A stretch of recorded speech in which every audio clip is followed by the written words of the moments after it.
Xitoy va Ukraina urushi.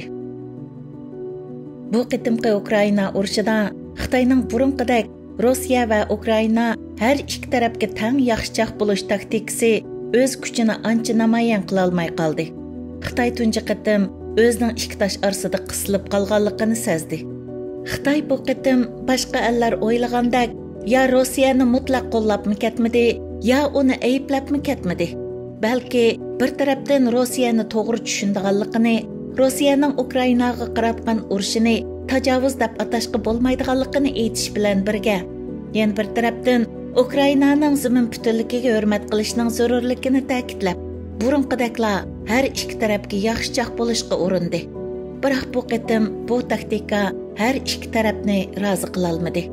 Xitoyning yaqinda Birlashgan Davlatlar Tashkilotida Rossiyani qo'llaydigan bilet tashlashdan voz kechishi, Rossiyadan voz kechish yoki Washingtonni rozi qilishni maqsad qilgan bo'lmasdan, aksicha Moskvaning Donbassni Ukrainadan tortib olishni qo'llashi Xitoy uchun turgan zamin va egilik huquqi safsatasining tubdan yolg'onligini tasdiqlaganligiga vakillik qiladi.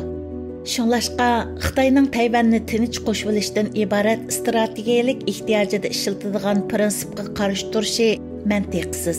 Yana bir tarafdan Xitoy Rossiyaning rad qilish usulini qo'llanadiganligi va BDT qarorining ma'qullanishini to'sadiganligini yaxshi biladi.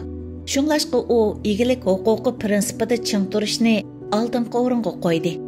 Natijada bexatarlik kengashining qarorini Rossiyaning rad qilishiga tayinish orqali ma'qullatmaslik maqsadiga yetdi. Beijing 8 yildan beri to'qinishni tinch yo'llar bilan hal qilishga va so'g'uq munosabatlar urushining ro'yi holatiga qaytishdan yiroqlashishga chaqirib, o'zining atalmish maydonini e'lon qilib turdi va Ukrainaning egilik huquqi va to'liq mustaqilligini takror e'tirof qilib keldi. Xitoy 2014-yildan buyon Rossiyaning eng chong savdo hamroyi, shundaqla Ukrainaning 2019-yildan buyongi eng chong savdo hamroyi bo'lib, Xitoy-Ukraina munosabatimi xeyli qo'yiq bo'ldi. Uning ustiga Ukraina Xitoyning bir balvoq, bir yo'l tashabbusiga qatnashqachqa, Beijing har ikki tarafning biri bilan bo'lgan manfaatini qurbon qila olmaydi. Afsus, Xitoyning bu ikki yuzlimchiligi har ikki tarafni tangli norozi qilib qo'ydi. Chunki Beijing Ukraina urushidan keyin Amerika va dollar hukmronligidagi dunyo tartibining o'zgardiganligini, Birlashgan Davlatlar Tashkiloti va SWIFT sistemasi dollarning boshqa pullarga mutlaq hukmronlik qilishidan boshlab, hozirgi barliq dunyoviy qurilmalarning, jumladan xalqaro iqtisod, FIFA, xalqaro futbol birlashmasi va dunyo sayya tashkilotiga o'xshash dunyoviy nopozliq o'rinlarning cho'qim o'zgardiganligini his qildi. Shu vajidan Xitoy davomliq vaziyatning taraqqiyotiga qarab ish ko'rish uchun taqozolik bilan fursat kutmoqda.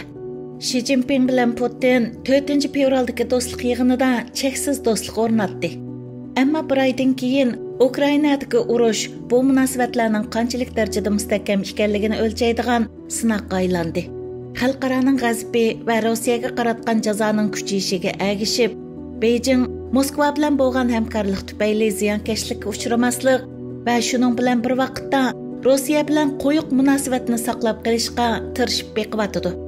Xi Jinping hokimiyat beshiga chiqqanga 10 yilga yaqin vaqt bo'lgandan buyon so'g'uq munosabatlar urushi mezgilida bir-birini yo'qotishga qasam bergan ikki dushman zodila misli ko'rilmagan yaqinlashishni ishga oshirdi. Hammadan muhimi Amerikaning ta'siriga taqobil turish orzusi bilan ittifoqlashdi. Ammo Rossiyaning kuchli harbiy hujumidan, Ukrainaning hayot-mamotlik qarshiligidan va xalqaro jamiyat Kreml sariyiga qattiq inkas qaytargandan keyin Xitoy qiyin ahvolda qolgandek qiladi. Uzundan buyon qo'shnilar bilan bo'lgan chegara talash tortishida o'zining zamin butunligiga hurmat qilishni talab qilib kelgan Beijing bu qitim Rossiya tarafining g'azabini keltirmaslik uchun Ukraina haqida u prinsipga qarshi muqam to'lashga majbur bo'ldi. Davlatning egilik huquqini faqat og'zaki qo'llab bo'ldi qilgan Xitoy bu qitim Moskvaning Ukrainaga munosabatlik bexatarlik andisi va Amerika boshchiligidagi Shimoliy Atlantik Ahdi tashkilotining kengayishidagi ansirashlarning to'g'ri ekanligini ta'kidladi.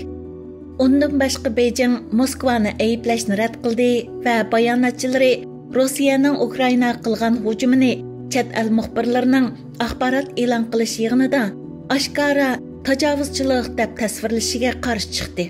Qiyirishqandek Xitoydagi ijtimoiy aloqa vositalarida Ukraina xalqini va Rossiyaga haqorat qilgan uchurlar moda bo'lib, Xitoyni texmi o'sal ahvolda qo'ygan.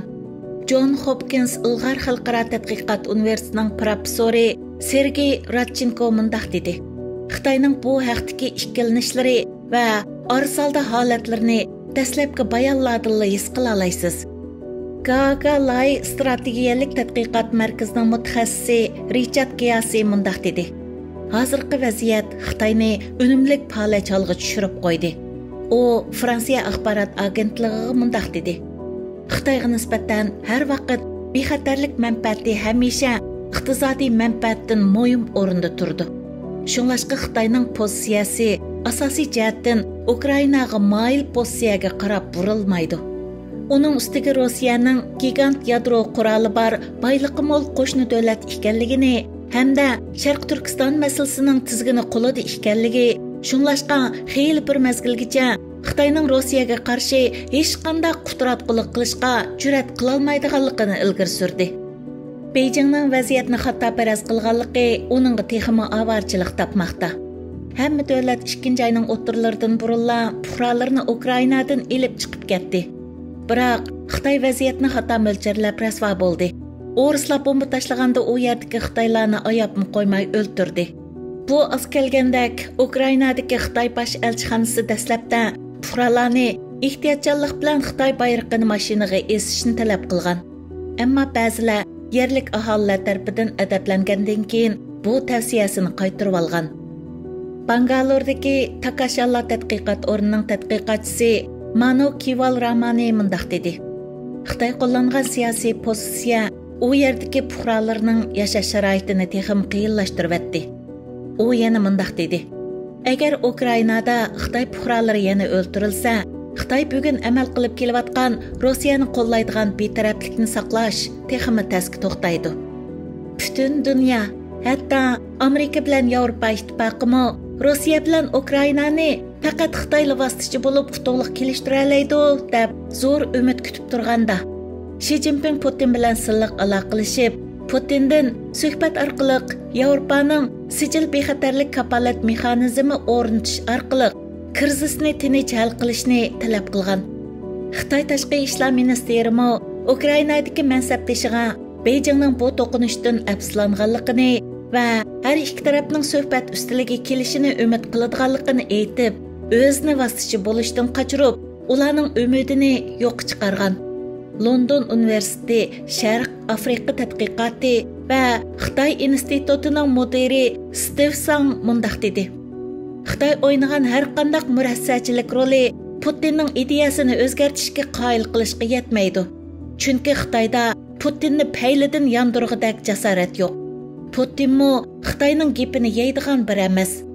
U yana Xitoy sirtqi dunyoga taratgan signalda betaraf ekanligini ta'kidlab tursimi, amaliyotda Xitoy yana Rossiya tarafda dedi. Demisimi tahlilchilarning so'zlariga qaraganda, suhbat orqali hal qilish chorasilar hozir Xitoy uchun eng tuvan darajada ziyon tortadigan ahvol deb qaralgan.